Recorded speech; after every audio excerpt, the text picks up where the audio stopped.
Hey everyone, my name is Casey.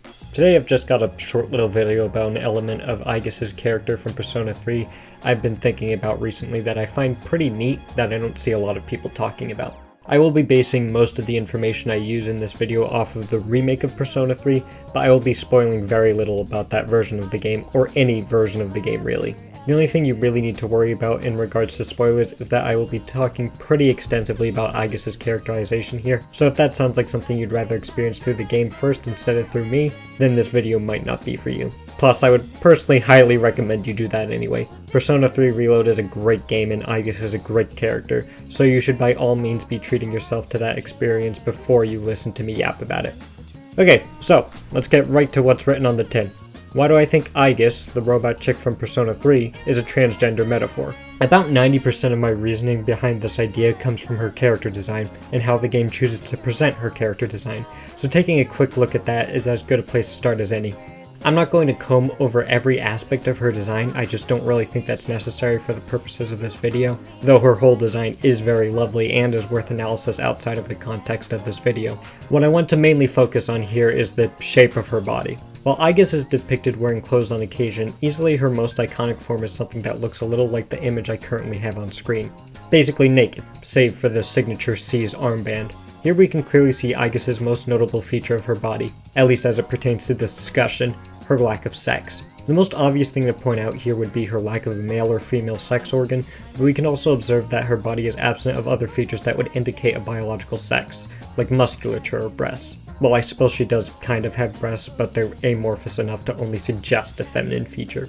You probably get the idea, but just to make sure we're clear, what I'm trying to impress upon you is that Aigis' body, in the form that we most often see her, is overall fairly androgynous. I think the easiest way to explain why this is important to my trans metaphor idea would be to take a look at another example of how female humanoid android characters can be represented in video games.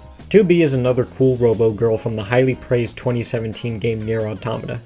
Jesus Christ, I can't believe this game is 7 years old already. Anyway, let's do with 2B what we just did with Aigis and take a look at her body in the form we most see her in throughout the game, which, in the case of 2B, would be her French maid uniform. Or just her leotard, I guess, if you're feeling spicy. While we can't say for sure whether or not 2B has genitalia, unless there's some hidden lore I'm missing somewhere, that's about where the similarities between Aigis' body and 2B's body end, because while 2B may not explicitly show sex in that one particular area, she more than makes up for it in nearly every other part of her design. Her waist is slim and gives off the impression of an hourglass figure, her breasts are sizable, and her maid uniform comes with a window that emphasizes her cleavage. Hell, even though we can't directly see if 2B has any sort of sex organ, it's all but implied by the rest of her design that if she did have genitalia, it would probably come in the form of a vagina. The fact that Aigis' design feels no need to hide her crotch, while 2B's does, further implies the existence of genitalia, if not in the game, then at least in the player's mind. I should be quick to point out that I don't talk about 2B in this way to objectify this character in any way. Anyone who's taken the time to enjoy a playthrough or 3 of Automata, which I highly recommend you do, it's a phenomenal game, knows that there's much more to 2B's character than her physical characteristics. I only want to emphasize how different Aigis' character design is compared to that of other artificial human characters in video games. And to be clear, I don't think this means that one of these characters has an objectively better character design philosophy. Both of these designs, androgynous and non-androgynous, serve their purposes. 2B's body is distinctly feminine, while Aigis, who also presents as a woman, is not. It is important to note, however, that while Aigis' body shape may not be distinctly feminine, her personality, as well as other aspects of her physical appearance, elements more subject to change at the hands of a person, human or otherwise, are definitely feminine.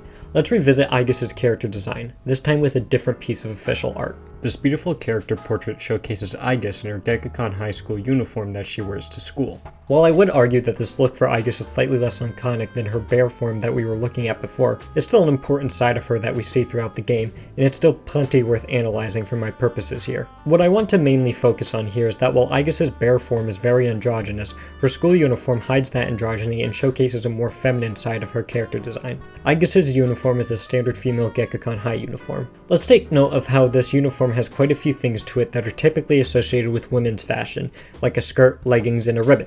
That's all fairly self-explanatory, but this uniform also brings out another feminine feature of Aigis' that's less in your face. That feature being, well, her face. Aigis' face is the one part of her body that, even in her androgynous bear form, looks very feminine. I should make it known first and foremost that the reason her face looks so feminine isn't because of the way it's naturally formed or anything like that. It instead comes from something that is applied to her face by her own will, her makeup. If we take another look at Aigis' portrait, we can clearly see that she makes use of lipstick, another cosmetic feature typically associated with women. I'm sure you can see what I'm getting at, but Aigis, when in her school uniform, looks very feminine in ways that aren't as apparent when looking at her bear design. So what am I trying to get at here?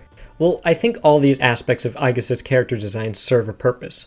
I genuinely think Atlus is trying to tell us something here with the dissonance seen between Aigis' two most commonly used designs. Not to do the overused video SAS thing of restating the title of the video and the video itself, but I strongly believe that Aigis is supposed to be a transgender metaphor. Let me try to break down my brain vomit here into something a bit more easily digestible. Solely from a character design perspective, it seems pretty clear to me that there are two main aspects of Aigis' design. Things that just come with her body, likely there from her manufacture date, unable to be easily changed, and things that Aigis adds on top of her pre-built body herself, the clothes she wears, her makeup, all that jazz. If we observe that the things Aigis cannot easily change about herself are neither masculine nor feminine, and contrast them with her fashion, which is decidedly feminine, I think we can start to see a pretty clear connection here between Aigis' body versus how she chooses to present herself, and how real trans people decide to present themselves despite how their birth body might initially seek to portray them. Now I take my following point, as well as pretty much this whole video, with a grain of salt, as I am not a trans person, and I don't have the most solid grasp on the plights and experiences that trans people go through. Just keep in mind that I don't seek to offend here, I just want to make a connection that I saw while playing through Persona 3. Also, if you are a trans person, or otherwise have a wealth of knowledge when it comes to trans psychology or the experiences of trans people, then please, feel free to have a friendly argument with me in the comment section below. I am always just trying to understand a little bit more than I currently do.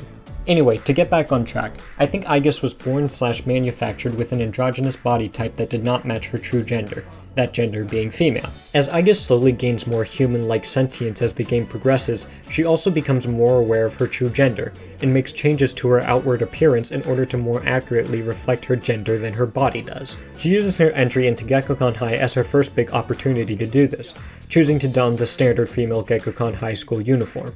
Well, maybe saying this is the first time she does this is a bit of a stretch, since the actual first time we see her she's wearing her sundress on the beach, but we see her much more in her school uniform than we do in that dress, so I personally think it's the more noteworthy example to use as evidence of a step in her transitioning process. I'll be the first to admit that not all of my points that I've made so far are of equal strength. For instance, that one about makeup I made earlier is pretty flimsy, as it's pretty customary in video game character design at this point to have female characters look like they're wearing makeup pretty much all the time without really acknowledging that they're actually wearing makeup. Like, Tifa Lockhart in the FF7 remake games looks pretty clearly like she's wearing makeup throughout her entire adventure, even though that's pretty unlikely to actually be what's happening. Because when on earth is she finding the time to reapply all of that given how much physical activity she's constantly doing? The same could be said for the female characters in Persona 3, where we kind of all just have this silent agreement with the game developers that, no, realistically these people would not somehow be wearing makeup right after they get out of the shower. Just suspend your disbelief on that one. Still, despite all of that, I think I've made a pretty solid case here for trans Aigis. So, Aigis is a trans metaphor. Cool. Why is that important? Lots of games have trans characters that are represented pretty damn well at that too. What makes Aigis so special? I think easily the biggest boon to the very specific way Atlus chose to portray Aigis is how well it delivers this trans story to people who would normally be less receptive to it. Specifically cisgender people like me who don't know a lot of trans people. People who only really know about trans people and their stories parasocially through the internet. Maybe this is just me, but when one of the first things the audience learns about a newly introduced character is that they're trans, I think it sometimes unintentionally puts a certain amount of resistance on people who aren't familiar with trans stuff from understanding or naturally bonding with that character. I think this is because the conversation around trans representation has been so contentious online as of late that when someone is immediately told, oh by the way this character is trans, it can feel like some pressure is being put on them as an audience member to interpret the character correctly, as opposed to just formulating their own thoughts about said character as they watch the story unfold like they would with cis characters. Say what you will about this predisposition existing in the first place, but to me at least, it seems worth taking into account when writing a trans character. Especially if your intention is to make that character as approachable and easy to empathize/sympathize with as possible, which it probably should be in most cases. So, how do you go about making a trans character as easy to approach for a cis person as it is for a trans person? Well, I think a good place to start would be by following Aigis' example. As I just spent the better part of this video desperately arguing, Aigis does a great job of being a likable trans character without ever directly stating to the player that she's trans, and I think that's a huge step in the right direction when it comes to making trans characters relatable to non-trans people. However, I can see how some people could make this out to be a point against the game. People might think that Aigis not ever verbally acknowledging that she's trans is actually harmful to her expressing her trans identity, as it makes her seem like she's ashamed of being trans, or that she has something to hide by being trans. I can understand why some people would see it this way, I really do, but I have to disagree. I don't really think that a verbal acknowledgement of a character being trans is the most important part of their development as a trans character. Really, I think what's most important in making a character with a trans story is having them be likable and showcasing that likability through their journey of self-discovery. I think if the writers do a good enough job of actually illustrating the character's journey, then they should be able to just trust the audience to put the pieces together, which is exactly the case with Aigis. Even before closely analyzing her story, we can see that there is some sort of gender identity conversation that Atlas is trying to have with Aigis just by looking at her character design.